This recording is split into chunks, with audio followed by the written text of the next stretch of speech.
Lo primero que quiero es daros las gracias por haber hecho el esfuerzo de asistir a este programa de formación para la acreditación internacional en manejo de ordenador para la ciudadanía.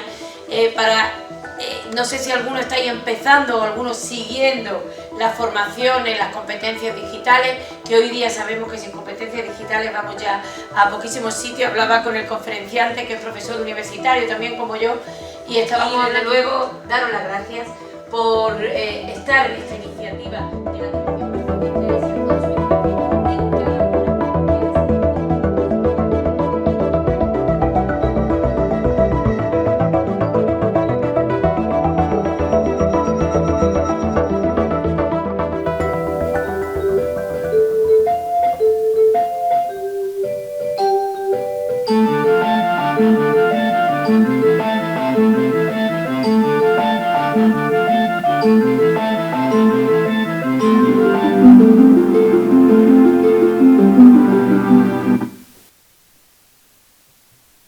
Ahí han aparecido el primer motivo por el que estamos aquí, habilidades digitales, y todos las terminamos necesitando.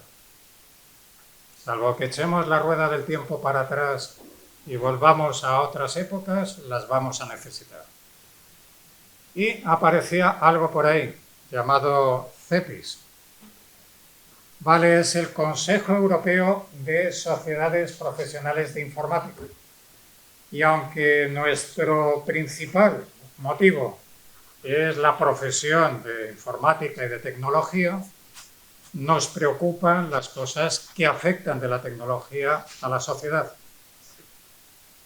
Hay algo llamado DigiComp, y es un marco europeo de competencia digital. Se ha creado en una unidad que, por cierto, está en Sevilla, el JRC, en los antiguos edificios de la ESPO. Y esto marca lo que se va a considerar en Europa como que es deseable para cualquier ciudadano, para que se las apañe en la vida diaria. Tened en cuenta que habla de competencia digital. La definición es: tú sabes hacer cosas, tienes conocimientos, pero no solo lo tienes ahí, sabes resolver problemas reales. Así que ese problema de qué hacemos, a veces nos lo resuelve. ¿Pero quién nos lo va a resolver? Pues ahí sí que tiro una pequeña puya a 1000 gurús, noticias y demás, que usan lo que llamo yo el método PYLD. Cuando dicen hay que aprender esto es muy importante y demás. Y es básicamente el método porque yo lo digo.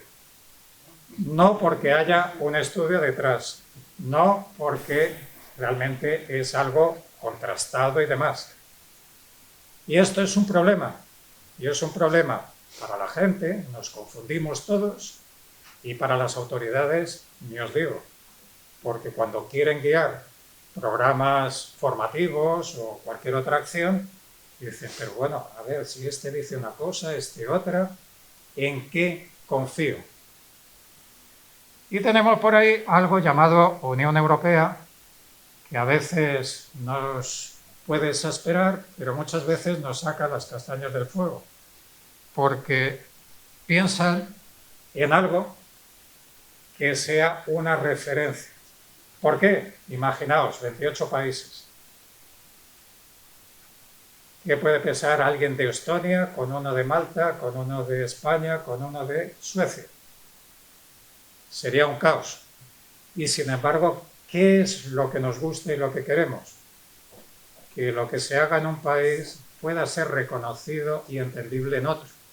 Porque si no, tenemos una barrera muy gorda de frontera, y no es por tener un documento, un papel o un visado, es porque no nos reconocen las cosas. Muy rápidamente, ponen hasta 250 ejemplos. 3 grandes áreas, las 3 primeras son estas. Primero, saber manejar información y datos. Después, comunicarse y colaborar con otros. O crear contenidos. Hay muchos elementos concretos, 21 como hemos dicho, y tenéis desde tener datos y saber que son ciertos y demás y que están bien obtenidos de Internet, a participar a través de redes sociales o saber que no puedes copiar todo y hay licencias y derechos de autor. Hay 2 adicionales: seguridad, resolver problemas, proteger tu dispositivo, el medio ambiente. A ver, si no gastas tanta electricidad porque lo pones en suspensión, ¿de acuerdo? Evitas ciertos residuos y demás, pues ayudas. Y al final, ¿qué ocurre con todo esto? Está publicado en inglés, hay una traducción en español. Lamentablemente quienes se han encargado pues han hecho un poco chapucillas porque tienen algunos fallos, pero bueno, para enterarse está bien. Pregunta, ya sé que vais a saber la respuesta. ¿Quién es el único español que ha contribuido a desarrollar la versión .2? El mismo. Vale. ¿Veis cómo es más entretenido? A ver cuándo sale la fotito. Vale. Pero, ¿qué no es Digicom? No es un estándar tradicional y detallado como hay otros, que te dice todos los detalles. Hay mucha interpretación, por eso, ahora con todos estos ejemplos que han puesto, ya la gente lo entiende como mejor. No describe cómo tiene que ser un currículo formativo, un curso concreto.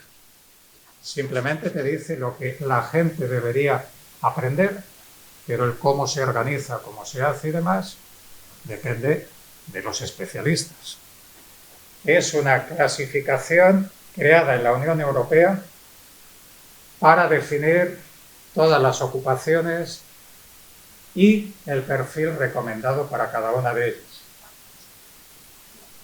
en todos los idiomas. Tiene ocupaciones, competencias y demás. Es multilingüe y es como un diccionario para buscar, oye, ¿qué es lo que recomiendan para alguien del sector de la pesca? ¿Qué es lo que recomiendan para un programador? ¿Qué es lo que recomiendan para una persona del ejército? Para un directivo para... ¿Qué otra manera podemos valorar las habilidades? Porque la gente termina un curso o algo parecido. A ver, hay temarios en primaria, secundaria, FP, etc. Se supone que te evalúan y si apruebas, lo tienes. ¿Qué es lo que suele ocurrir? Que aunque hay criterios muy concretos, pues los profes, pues muchas veces los pobres hacen lo que pueden. Y unos se evalúan de una manera, otros de otra y demás. Y no puedes comparar mucho lo que sacan unos en un colegio, instituto o grado de lo que sacan otros. Y el último nivel, el más evolucionado, el más fiable, es la evaluación independiente. Significa lo mismo que habéis hecho. Hacer unos exámenes como los de ICDL, por lo tanto estáis al nivel más alto, porque esto es muy fiable. Es independiente de si habéis tenido formación o no. En vuestro caso habéis tenido formación y habéis hecho el examen. Pero hay gente que se presenta, digamos, por libre. Y lo importante es lo que es capaz de hacer. Es lo mejor. ¿Por qué nos interesa certificar? Pues esto es como los idiomas. Imaginaos que alguien pide saber inglés, dominar inglés, hablado, escrito y demás. Hice una vez un curso en Academia Pepe. ¿Me da alguna confianza a un empleador? bueno, por lo menos interés le ha puesto. Hice un curso a distancia y se aprobaba con simplemente un test de 10 preguntas. Y además nadie controlaba si lo hacía yo, lo hacía mi primo o quien sea. O tampoco, bueno, sí, una vez leí un artículo en inglés, vi a un tipo en una película hablando en inglés. No me daría confianza para contratar a esa persona si realmente necesito un nivel específico. Pues, ¿qué nos pasa? Que confiamos en certificados B1, B2, C1, C2, de British Council, no sé qué, no sé cuántos, etc. ¿Y por qué es así? Porque la Unión Europea estableció B1, B2, C1, C2 con unas características. Y todos los que estaban por ahí proporcionando demostraron que, según la puntuación, llegaban aquí, allí o aquí. Por lo tanto, empleados públicos, profesores, etcétera, deberían recibir formación para que sean ellos mismos los que prácticamente lo pongan de la manera apropiada. Es muy difícil, menos que el certificado que habéis sacado. Por supuesto, una vez que ya sabéis usar Word, etcétera, etcétera. En 2 o 3 días, más que de sobra. Personas totalmente en ámbito laboral alejadas de la tecnología, de humanidades, etcétera, etcétera, lo aprenden. De hecho, nos dedicamos a muchas de estas cosas y tenemos contratos menores con las administraciones y demás, nos llaman para poder accesibilizar. Pero esto en general, os digo, Administración General del Estado. Administración más local, las cosas andan bastante peor. No voy a decir quién, cuándo y por qué, pero es así.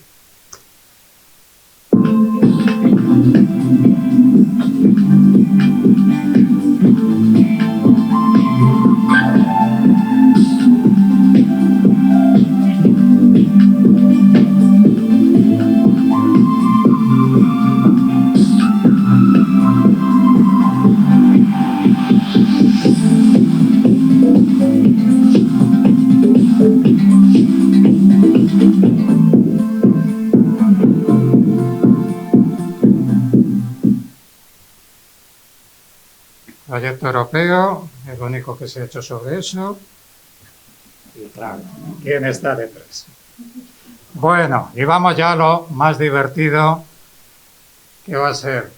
Todo esto hay opciones. ¿Hay alguna amenaza? Bueno, pues la primera amenaza es esta. Y es que hay mucha gente, sobre todo muchos responsables, que dicen, bueno, bonito, barato y de calidad.